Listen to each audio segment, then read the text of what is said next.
What lurks behind this unassuming storefronts in Cleveland, Ohio?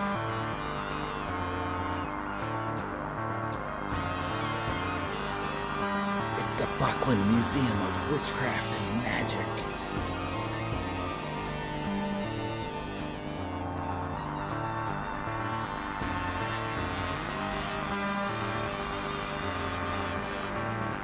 Learn the history of Wicca and the tale of those who brought it to the United States. See the tools of magic, once used by practitioners of the arcane arts.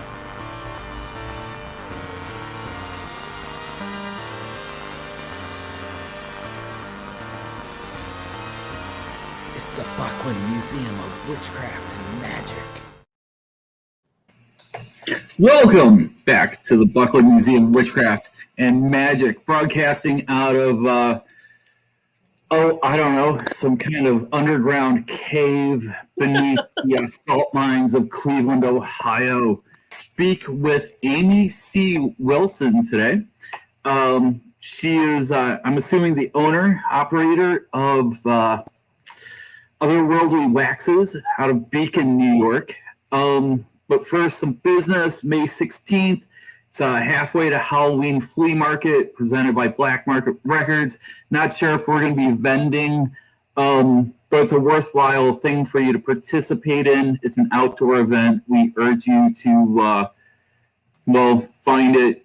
I'll put a link in the comments here. Find it, get your tickets, and go because, there still is a pandemic, everyone, and we should behave accordingly. Also, this Sunday, we're going to have a pretty amazing event via our Zoom. My dear friend, Hagen von Tulien, is going to give us a Chaos Magic primer. Hagen, I've known him for many years. He is one of the most learned people in Chaos Magic going, and really thrilled to host him here. You can buy your tickets for that at bucklemuseum.org. If you go to this org/shop, you can find it right there. It's $30 and it's like an hour and a half and well spent time and money to learn from Hagen. But we're not here to talk about that. We're here to talk to Amy C. Wilson. Hi, Amy. Hi, good evening, everyone. So where are you? What's behind you? This is actually my shop, Otherworldly Waxes, here in Beacon, New York. This is my altar, some of the candles that I make, among other things, other accoutrement. So your candles are really beautiful. Thank you. How long have you been creating them in that style? Actually, well, I'll give you, it's a long history. Tell us about you. I've actually been working for Otherworldly Waxes, I believe, since 2006. Okay. And the store was handed down to me when the previous owner, Dr. Catherine Riggs Ferguson, retired. So I carried the store forward. So I learned how to make candles, not these particular type of candles, but the 7-day pull-out dress candles, not so much with the glitter, but with other things, since probably 1992. I've worked in several different occult and metaphysical shops throughout the city during my duration of practice. Oh, okay. So would love to know which shops you worked at. Well, I was in with an infamous crew when I first started. So really? Yeah. They used to own Lady of the Moon. Okay. So I worked... That was my first career working in occult shops in the city. What was Lady of the Moon on? It used to be, well, she moved around a lot. It used to be on St. Mark's. Oh, cool. Yeah.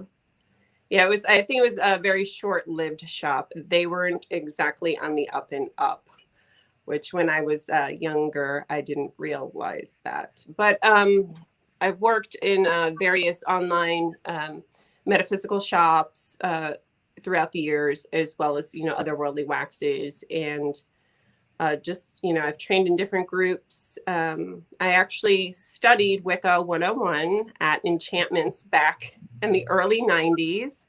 So that was like the beginning of me actually learning more about the practice opposed to the magical principles of magic. So it's, cool. my history is a bit sordid. So that's really neat. I was just talking to my assistant Cara about maybe us doing a Zoom class where she could teach like 101 stuff person to person, because I think that's something that's like, things like pandemics, right? That kind of like personal teacher kind of thing is kind of disappearing. So yeah, I teach 101 classes out of the shop here, and I had to move to the Zoom platform. And all I can say is the pandemic has taught me a lot about technology in a very quick point of time. Yeah. It's it's been a year, right? You'd think that we'd know all about this stuff now. Yeah, I would think I would be like an expert at this point, but apparently not. Yeah.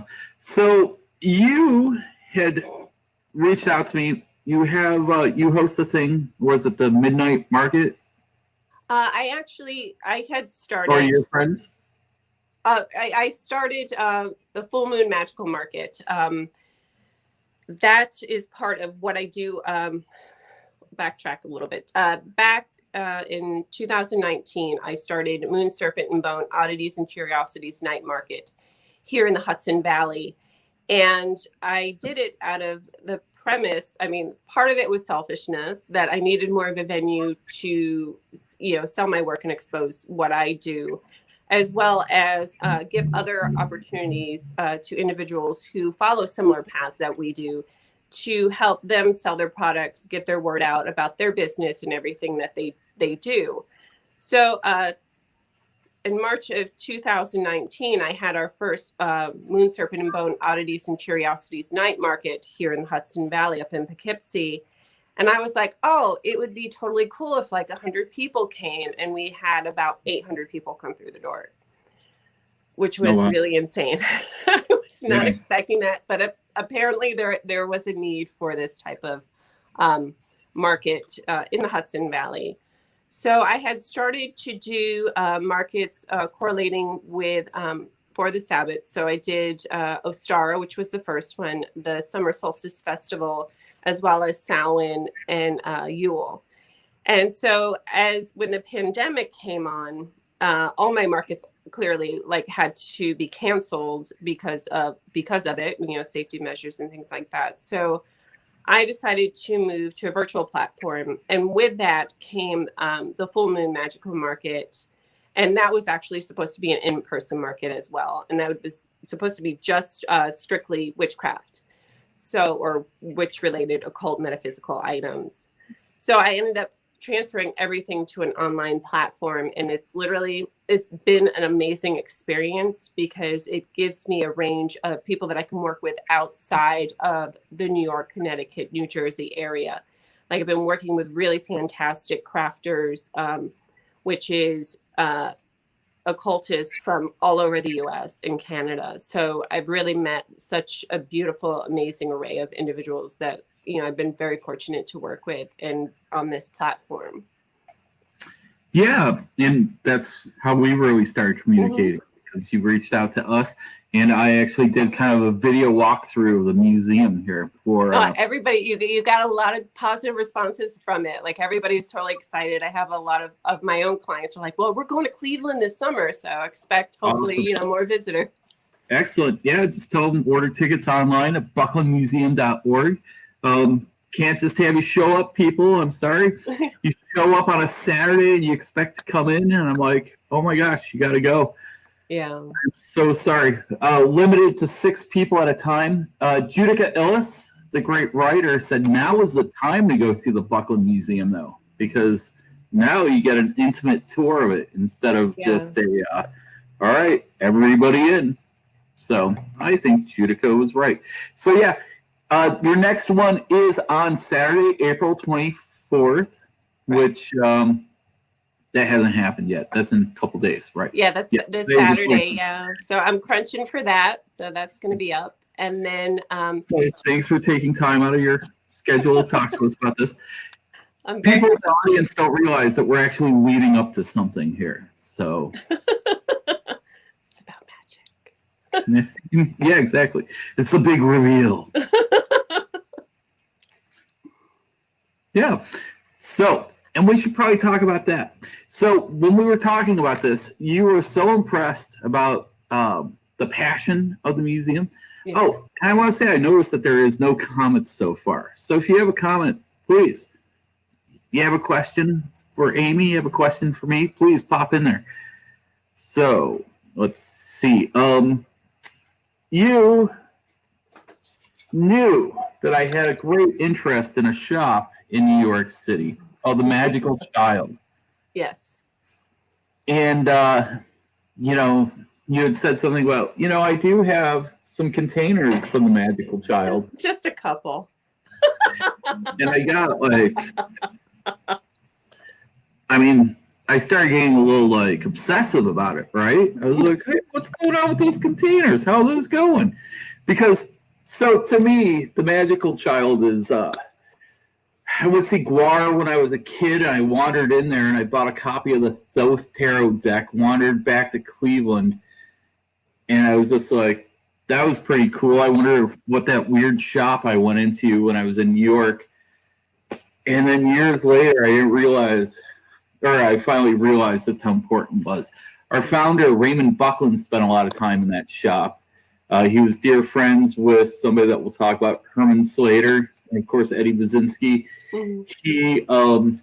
Peter Lavenda tells an incredible story about Ray meeting him in the back of the Warlock shop, which was at 300 Henry Street in Brooklyn Heights, which I've gone to on a pilgrimage. I mean, it's gone really, but I've gone there many times and just wondered about like the things that went on behind the scenes there. So, yeah, how did you get these incredible pieces? What do they mean to you, and what does it mean to you that you've donated them to the Buckland Museum? Well, first, you know, when we first started corresponding regarding, you know, the museum and everything, it meant, on a personal level, it meant a lot to me, because I think it's important, especially for now, like, you know, people who are, you know, being introduced to the craft, to understand the history outside of like the history you'll hear like about the Salem witch trials. Like there's so much more to magic. And I think, you know, you hosting a place that gives a foundation and a place for people to go and actually learn from the different styles of magical practice is so important. So when I started to really think about it, and not to get all woo-woo, but like intuitively, like I felt like a lot of these items that I inherited should be forwarded to the museum itself, because I think it's important for people to understand and see how magic has evolved through the ages, you know, from, you know, simple talismans that maybe our ancestors had made to actual powdered incense and, you know, candles, and how they're utilized throughout history. And, you know, as we project forward, I see the craft evolving so rapidly in different ways of doing things. I mean, there's a lot of pop magic out there. I mean, some witches are poo-poo, some are yay. It's magic. It's the gateway drug. Just get you in the door. So I think it's important to have that background. And for me, the Magickal Child in my mind and in my heart, I feel is the root of the tree of magic within the New York City magical culture. And I think, you know, throughout the US, there hasn't been one person I haven't worked with that I know of that has never heard of the Magickal Child. I mean, there's infamy all around it. And, you know, I've had friends that worked there, known a lot of people that have gone there. I myself have shopped there. And I remember my first experience there and walking around the corner from Bed Bath & Beyond and Filene's basement and like stumbling on the shop. And I was like, oh, what's this place? And I just remember the feeling and the sensation that I had when I first walked in. And I saw the water fountain and the altar and it just felt normal. Like I felt like I should have been there. Because like my personal history, like I'm not a hereditary witch. I grew up, my father is a psychic medium. He used to read tea leaves. So a lot of my personal experience is through psychic mediumship and I like to call it soothsaying and random occult books that my father collected while I was growing up. So when I stepped into the Magical Child, like I felt like this is where I'm supposed to be. Yeah. And I never thought at the ripe age of 18 that this personal experience would actually land into my lap. You know, I would have never, ever, ever thought that I would be owning things from the shop ever. I was like, I'm just going in here to buy a book or like some tarot cards or some herbs or some incense.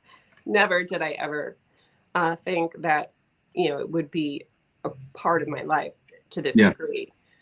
So, you know, as the time went on, the child, I believe, closed in 1999. And the previous owner of Otherworldly Waxes, Dr. Catherine Riggs-Bergeson, acquired a lot of the old merchandise, such as the herbs, the incenses, the oils, like the bag. I gave you an old shopping bag. and different like amulets and all these things. And it was really cool. Isn't that great? Look at this.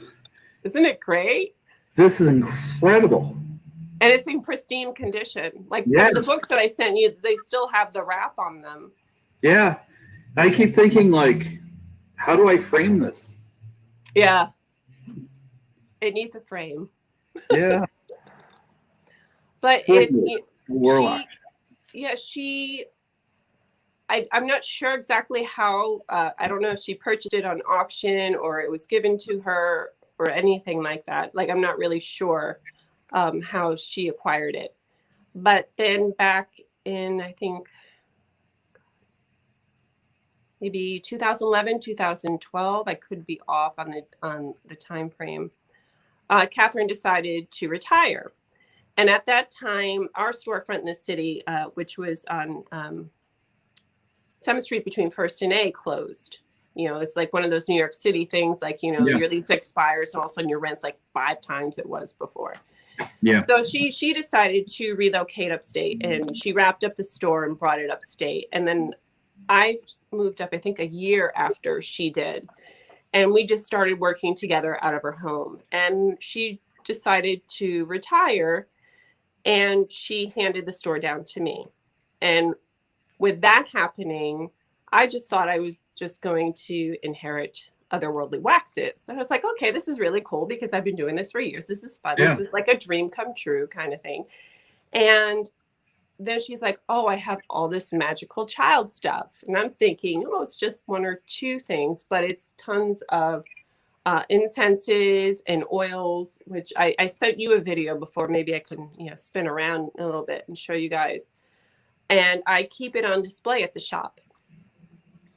And, you know, I've had people inquire about items and things like that. And, you know, I'm kind of apprehensive because, you know, I love them because they mean a lot to me. Like they mean a lot to other people. And, you know, when I saw your museum, I was like, it should go here. A bunch of the items should go. And some of the stuff I do sell, like I have tons and tons of old books, you know, things that, you know, there's just way too much of. And amulets and seals and little things like that. So, you know, I've been trying to get them out there and get them to people who are interested in them. Like, but my goal is to have them admired and adored and share those memories with others. Yeah, and thank you so much.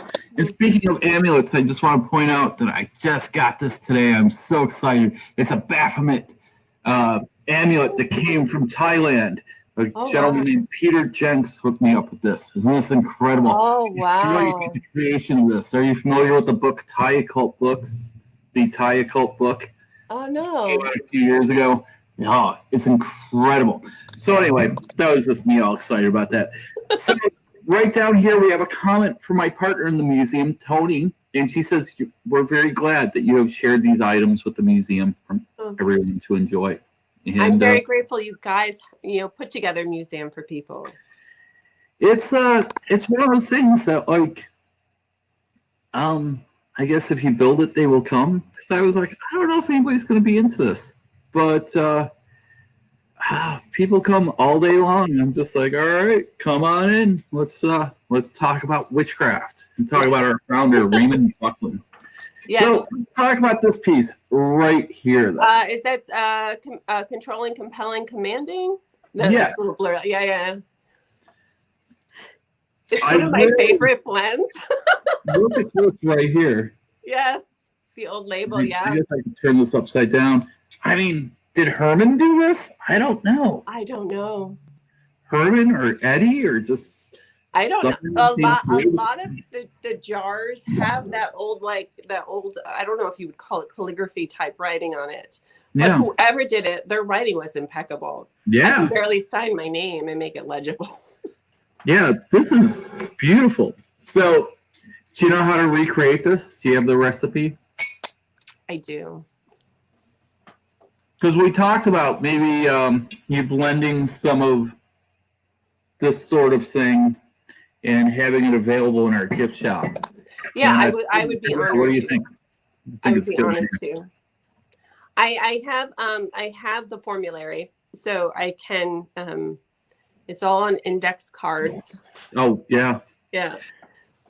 So I have all that. Yeah. We have Rosemary Ray's herbalism index cards. Oh wow. Which are just so cool. Just this is long before you sourced from even like really real catalogs. Yeah. I miss having I have some vendors that I insist that they still send me their catalogs and they update them and everything, but just touching them. Like when I got everything for Otherworldly Waxes, including the Magical Child thing, there's just boxes upon boxes of old papers and old handwriting. And I still have, I try to organize them in some weird way. Yeah. It's like, it's weird to touch them. It's like just history, Yeah. And I'm afraid to touch them. Make sure I don't have oils on my hands. Yeah. Wash your hands. Yes. You don't need gloves, but wash your hands. Yes. So here, is this Luck Mystic? Lucky Mystic, yes. I tried to send you guys things that sounded magical. Okay. So that was Lucky Mystic. Yeah, please create a spell or give me some advice on the best use of the Lucky Mystic oil. And I think it actually still holds its scent. Oh yeah. Yeah, which is really amazing. This has just exploded.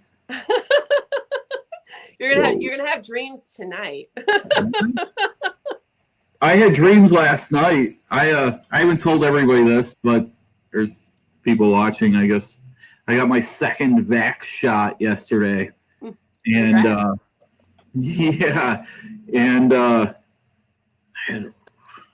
my dream life is usually kind of weird, but this was like aggressive, and I could feel the COVID kind of coursing through my body and trying to take its hold. I felt that when I got my second one, I felt like there was someone standing in the room. Yeah. Yeah, it was like kind of creepy, and it was like that heavy kind of, and I was like, oh God. Because I typically try to keep my home sealed from any sort of transient energy. Yeah. But yeah, this felt a little ominous. I was like, I don't know what this is, and you're not invited. So this one took me a little bit of time to figure out what it said, but it's the dragon blood. Yes. Dragon's blood oil. Now, this would have been dragon's blood oil from the original. Yes, from the original Magical Child. All the oil bottles I sent are all the original formulas. I have not touched those. This is like, you didn't just say, oh, this is a great label. Wow. Yes, it's the actual magic inside. I have a my favorite here is I have the Black Arts oil, which I absolutely love. It sits on the shelf, on the top shelf, and the label's so on.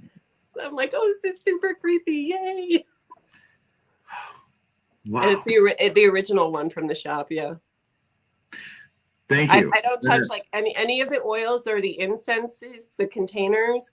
I do not create anything new and put them into the Magickal Child containers. I just strictly work with the containers that I have for other worldly waxes. Which I should probably bring that out because I actually use this. I'm not really one to play with the toys, but we have a beautiful magic circle in here where some days when I get here early enough, I like to find my center, like to sit, kind of like plan out my day as far as like good energy out, good energy in. So I burned Year. just a little bit. I sent you a lot of psychic stuff. Well, I sent you dragon's blood, so you'll be protected too. That's the blend that I make now, yes. This is extraordinarily powerful. So, tell me about this. Mystic Seer, that is the most popular among my psychic clientele. I like it too, but when I mix it up, I get a little like, for a bit, like I'm already super sensitive to things. So when I burn that, it's, I don't know, like I'm in the clouds floating with like dragons and unicorns and fairies and stardust. It's kind of sends me over the edge. But yeah, it's really good for any sort of psychic work. You can burn it. If you don't like burning incense, you can take the powdered incense, and I always suggest like putting it in a little mason jar with a piece of fabric on top with the holes in the lid and just shake it. And so if you don't want to burn the actual incense itself, and it's self-igniting, so you don't need any charcoal. You just hit a match to it, it will burst into flames and just gently blow it out. But start small and work larger because it will smoke you out of the room depending upon the burn power. Yeah, this was extraordinarily intense, I found. So, Brian, hey, how you doing? I heard you're coming to town soon. Should come by. I'd love to see you. This is my old employer right here. Very cool, neat guy. Taught me everything I know about doing this kind of operation. So, Elias says, original bottles and oils for the museum. That is so very cool. So that is our, he essentially was our house reader, and then COVID happened, but you can find him a lot of times at the bookstore next door to us.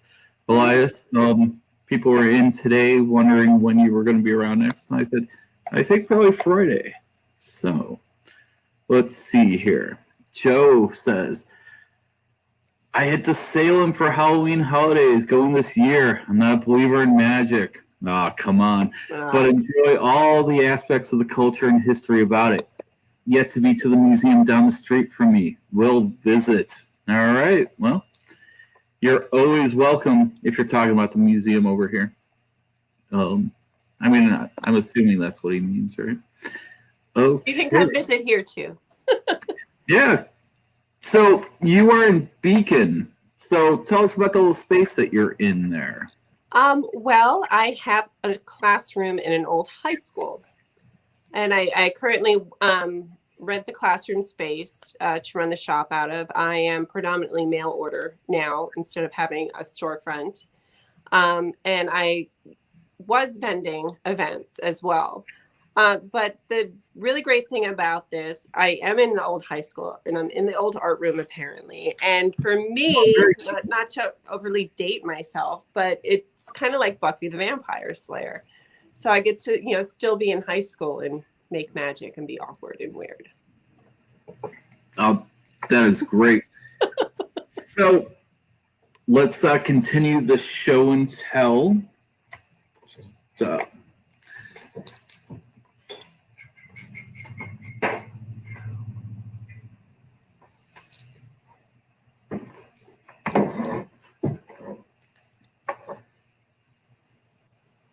Okay. Couldn't quite read this. White oak bark, yeah. Okay. So what would I use white oak bark for? White oak bark. That's a good question, honestly. The reason why I sent it is because they already have white oak bark here in the shop. I was like, I have a bunch of it. But that one had the magical child label on it. I mean, Yeah. a lot of those herbs are probably easily, if not, magical child closed in 99. So they're at least 20 plus years old, if not older. Yeah. And it has a great handwriting on it again. Yeah. Really, I gotta step up my game.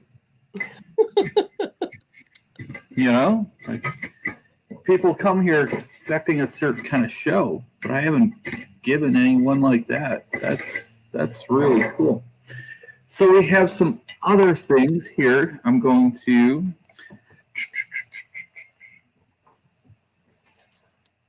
what I do with this stuff.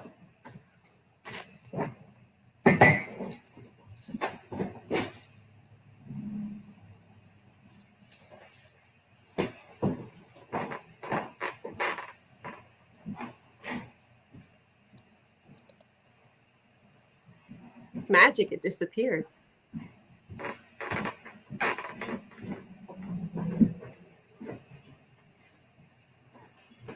Okay, so I have the talismans around here somewhere. I have to find them. What do I do with them? So, how did you get into this stuff in the first place? Where did you?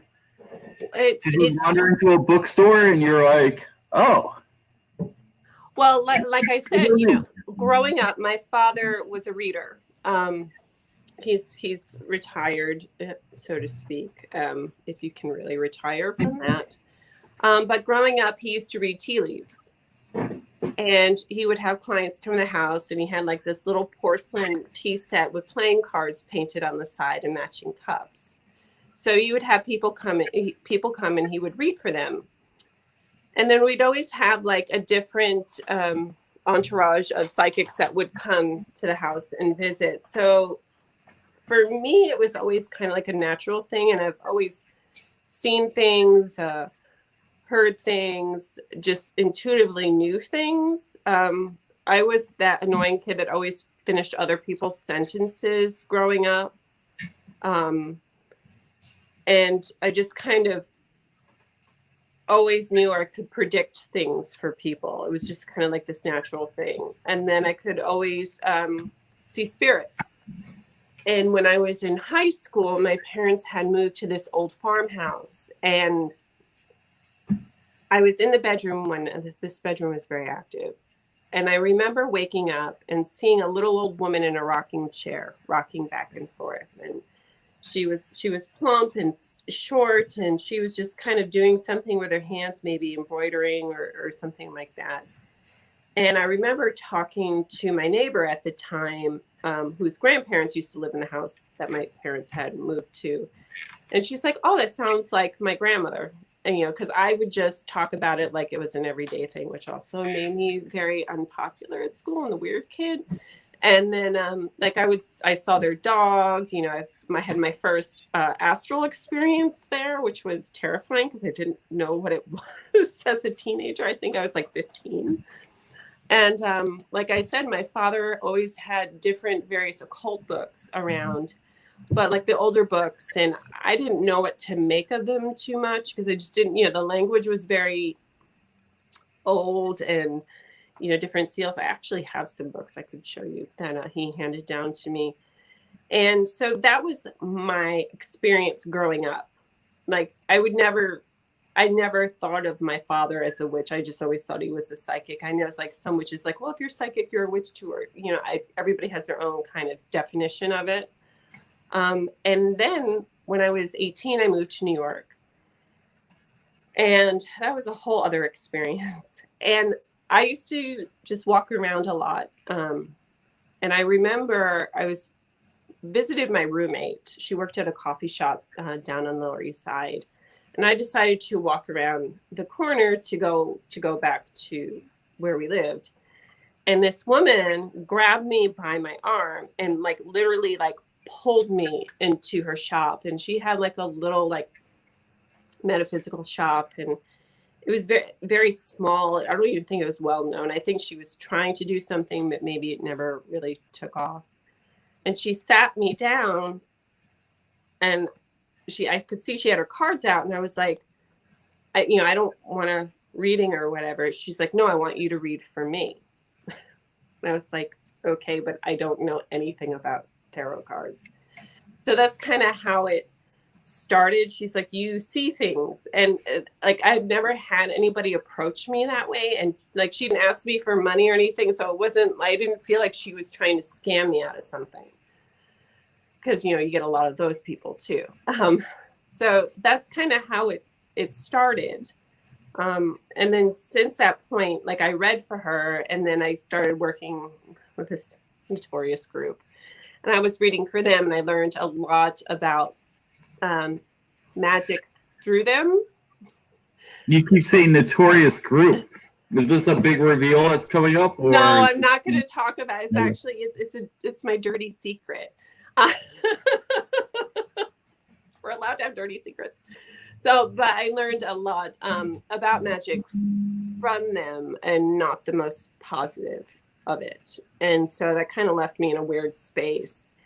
And so, I, went around, and eventually I found, I knew of enchantments, and I found out that they were doing a 101 class with Joe and Jezebel, who used to do it at the time.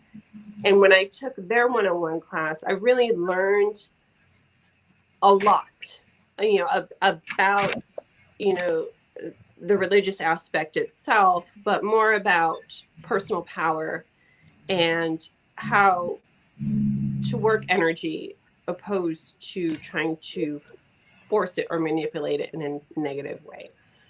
So that's a bit of and then it just spiraled from there. And I just, over the years, I've just worked with various people, being friendly with various, people, had, friends, like I said, that worked at the Child. And then, I was fortunate enough to start working at other Worldly waxes. Yeah. And, I really learned a lot, like, and of course, like reading and totally nerding out. Yeah. Now, you said that the first book, you had told me offline that the first book you ever read on Candle Magick was one written by our founder, Raymond Buckland. Was it a practical Candle Magick? Yes, I believe it was. Yeah, I saw the old cover on it with the old candles, and I think it's gray around the sides. Yeah, that was my first one. Then you found it useful?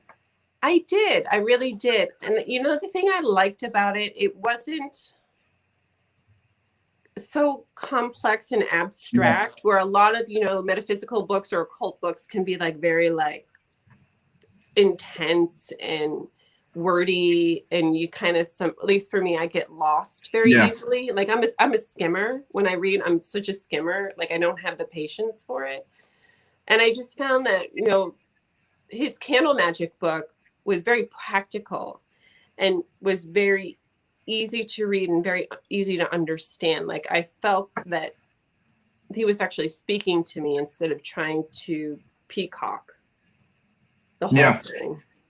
That's somebody recently, like I guess a big name pagan, said, well, there's not a lot of mystery in Ray's books or something like that. I'm like, well, Ray really wanted to give people the information so they could go out and do that, and you hide behind certain things, and people are just going to be like, I don't get it, and go away.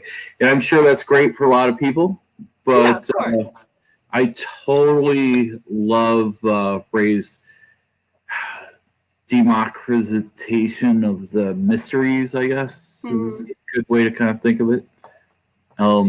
And I think, there's a place for that, and I'm glad that you had found that.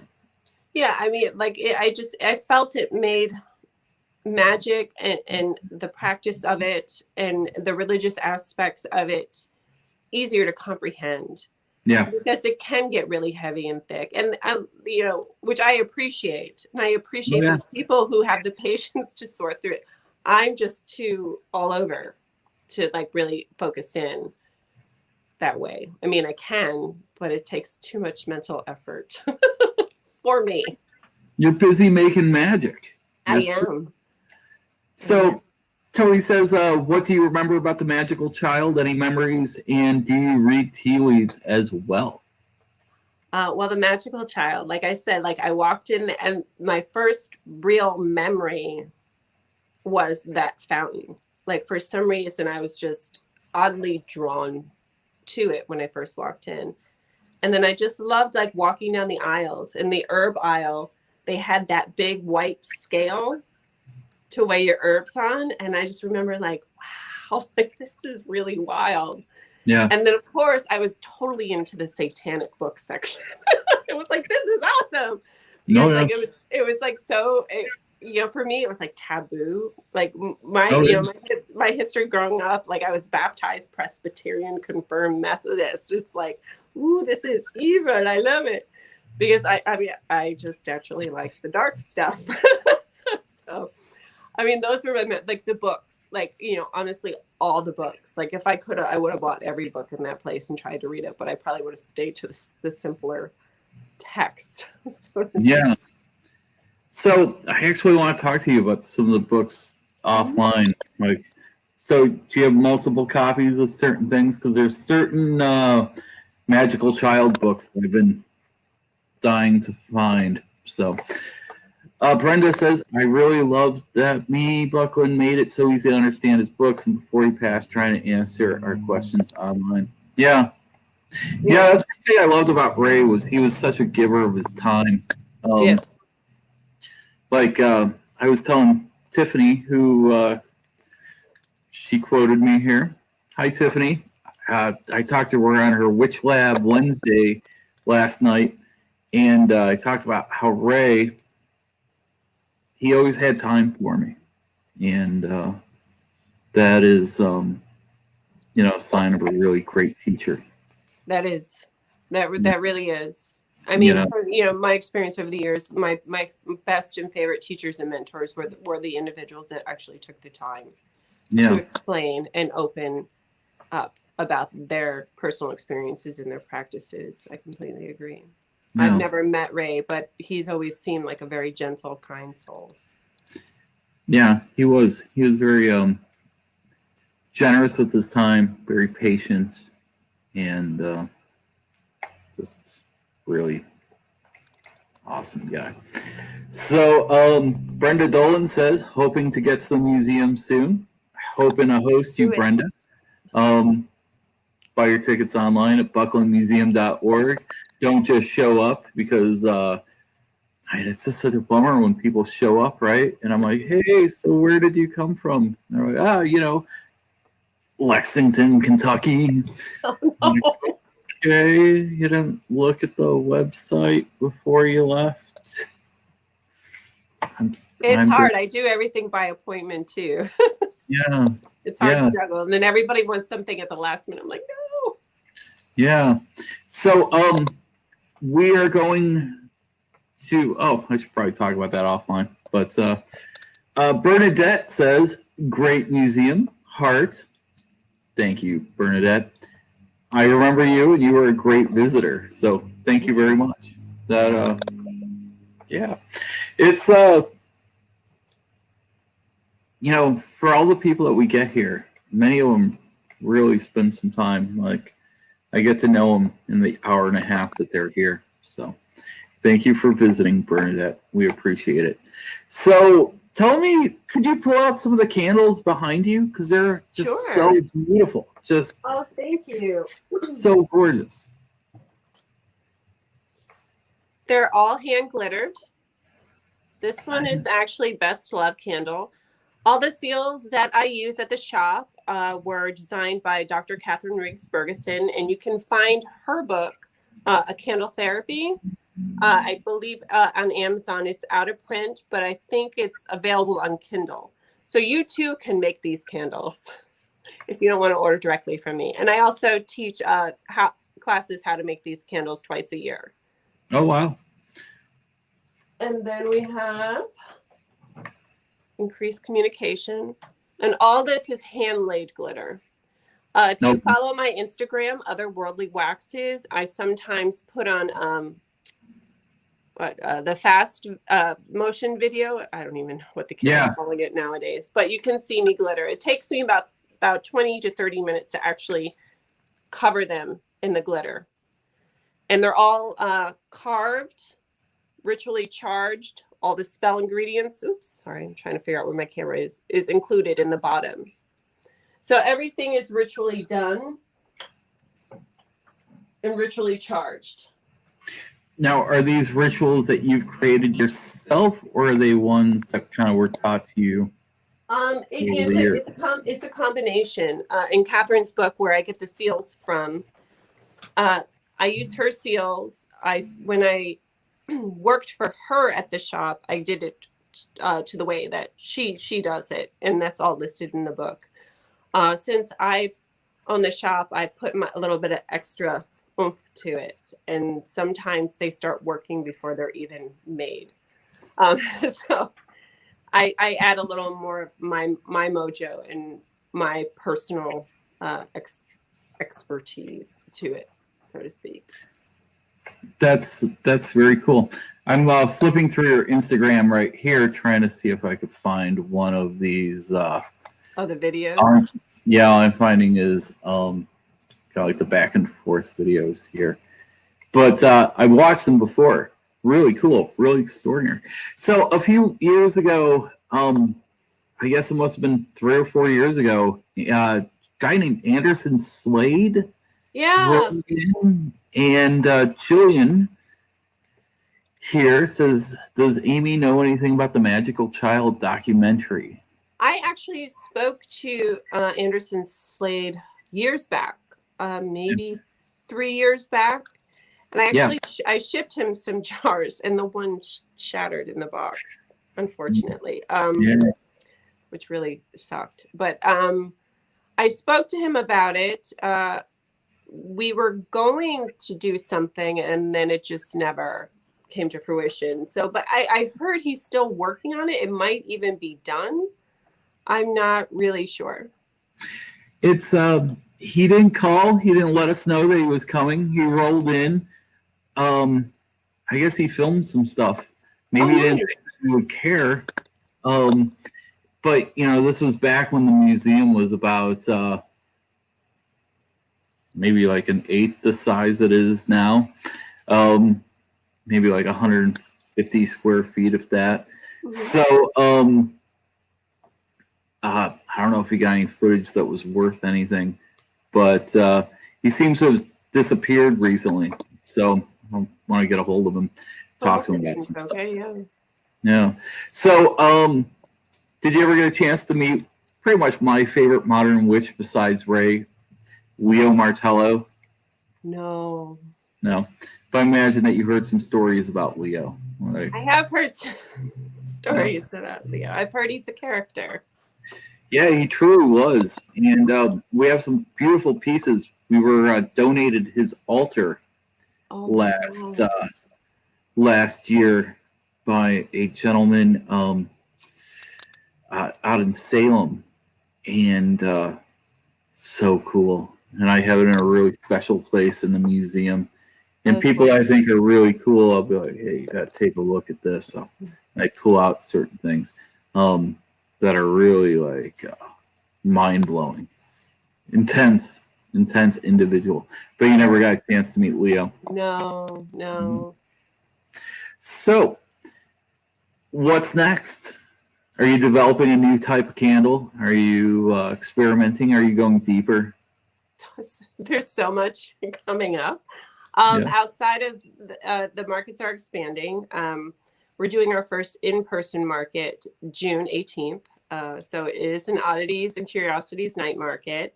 Okay. And that will be live and in the Hudson Valley. And there's a lot of regulations that, we have to abide by for safety standards. So, and they're always changing. So I've been trying to plan around that. For other worldly waxes, despite it being COVID, where I thought, in the beginning of COVID, people were more interested in toilet paper than magic candles. But now my business has been expanding rapidly. like like too rapidly. Like Yeah. I literally keep running out of candles. I don't know if you can see. Like I had to fill my shelves with ones that are actually going out. Yeah. This is all the candles that I have, and I can't seem to keep them in. But Yeah. I have about 6 businesses that carry my custom candles. I am also teaching and lecturing, and I am starting online full courses that will be downloadable and purchasable through the website. So that's like a whole other. I'm expanding the teaching part of my career as well as the business part. So Wow. it's been surprising since it's COVID. I'm like, nobody's doing anything but sitting at home. But apparently, outside of ordering toilet paper on Amazon, they're ordering candles and magic. But it's been a really interesting experience for sure. Yeah. So Tiffany wanted to know what was the title and author of that out of print book. Oh, it is Candle Therapy. I think it's called Life for Life Magical Enhancement, but it's by Dr. Catherine Riggs Bergeson. I have the original one before it was published. I don't remember if it even had a title at that point because the cover's gone on it. But you can find it, Dr. Catherine Riggs Bergeson. Have you ever thought about, would you be able to republish it? I've been discussing it with Catherine. So we're thinking about republishing it. It's, but it will probably be a little modernized compared to the one that's out now. So that's also another talk in the works. And then I also have a book in the works of the works. So, really? So it's like there's a lot of things. Yeah. But I'll be. Yeah. So I just put down there for you, Tiffany, the Candle Therapy, the Magical Guide to Life Enhancement paperback, 2003 by Catherine Riggs Bergeson. Mm-hmm. Yeah, that looks cool. And I have little signs inside my gift shop that says, don't take pictures of books. If you think you'll find it cheaper on Amazon, you probably won't. But I'm guessing that's probably the only place that you could find this. Yeah. And I think it's a pretty decent price. And then it's on Kindle as well. So yeah, I know, like, it's definitely on Kindle. But in terms of finding like, an actual physical copy, I've seen the prices go up really, really, really high. And then I've seen them like dirt cheap. So I don't, I guess it depends on the person if they know it's out of print or not. Yeah.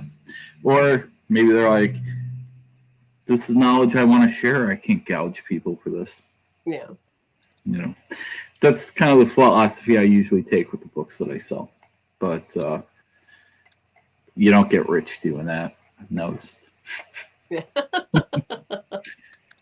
Yeah. Oh, wow. So if anybody in the audience has any questions or anything that they want to shout out, let me see if I missed anything. Any of our guests chiming in. Jean Linder says, hello. Sorry I'm late. Jean was on the stream yesterday for Witch Lab Wednesday. So maybe Tiffany, maybe you want to talk to Amy sometime. Oh, that'd be cool. Oh, yeah. Really cool. Yeah. So just once again, sincerely, Tony and I really appreciate the generosity, the magical child, because like Ray's history with it, and also just the general, I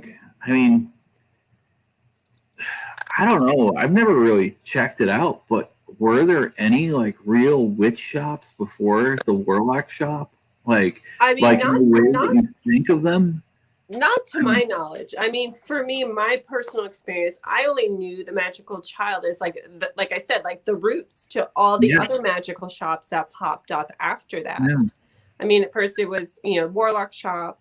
Then it, when he moved to the city, it was the Magical Child. And then, enchantments popped up, other worldly waxes popped up, Candle Therapy popped up, Lady Moon. Like there was all, Morgana's Chamber, Stick, Stone, and Bone. Like there was tons of shops in the city. And now I just feel like I think it's only enchantments left to my knowledge. I have, I rarely go to the city anymore.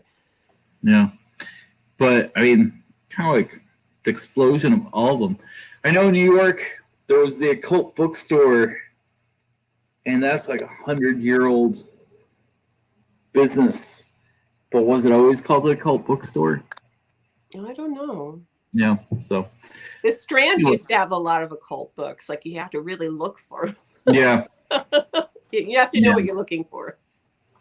But just the very nature of it right there in the name, right? Yeah. That's like a line in the sand that I think is important to cross. Yes. So, Amy, thank you so much. Thank you. If you find yourself wandering through the great Midwest, make sure that you stop and see us here at the Buckland. I definitely will. I think it's a point to go there now. maybe if I don't know, we get rid of this terrible COVID soon enough, you could come and teach a class here sometime. I would be honored. I would really be honored. That would be really amazing. So, all right. Well, if you want to stick around for just a minute, I want to thank you more personally. Absolutely. And visit me online at otherworldlywaxes.com. You'll see all my stuff there. And also her Instagram is popping. The Otherworldly Waxes Instagram is such a cool treat. And I don't think I even realized that you were sending us things until I saw it on the gram. And I was like, what? That's cool. So Ann Wallace says Weiser was in New York City for a while. It sure was. It was. Yeah, that's right. I was going through, I was flipping through James Wasserman's autobiography the other day. And was remembering reading it and hearing about how amazing Weiser must have been back then. They come and go. So, all right. Well, thank everyone for tuning in for the latest episode of the Buckland Museum Frankenstein Radio Controls. I had mentioned this earlier, but I should mention it again. Chaos Magic Primer with Hagen von Tullian is up. Yeah, seriously, this is not to be missed. Hagen truly is one of the great occultists of the 21st century.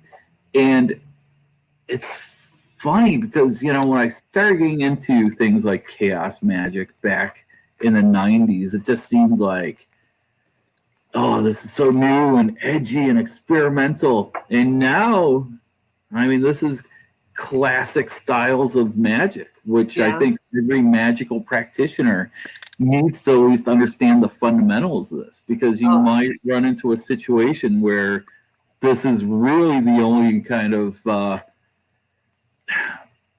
choice you have. And I think that a magician in the 21st century that doesn't at least have a working background or an understanding of what chaos magic is and is not, well, you're missing out on one of the great traditions. So I completely agree. Yeah, so bucklandmuseum.org. Order your tickets. It's Sunday at 5 o'clock.